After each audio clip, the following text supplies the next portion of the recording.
Assessore Rosalén, oltre 6 milioni di euro per un provvedimento molto articolato per la lotta al precariato e per incentivare il lavoro in generale.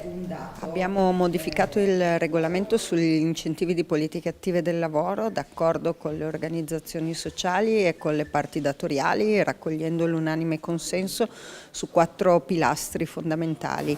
Il primo è incentivare solo il tempo indeterminato a tutte le età e per uomini e donne. Il secondo intervento è quello che stabilizza gli incentivi importanti per le donne al rientro della maternità con figli con età inferiore ai 5 anni. Terzo elemento è il rafforzamento dei centri per l'impiego, c'è un incentivo ulteriore se l'incrocio domanda-offerta avviene attraverso i centri per l'impiego, e quarto elemento è quello strutturale che raccoglie fondamentalmente tutte le azioni e che è quello che dà sicurezza e struttura al lavoro della Regione Friuli Venezia Giulia. Provvedimenti dai quali ci si aspettano ricadute positive sia dal punto di vista economico sia sociale.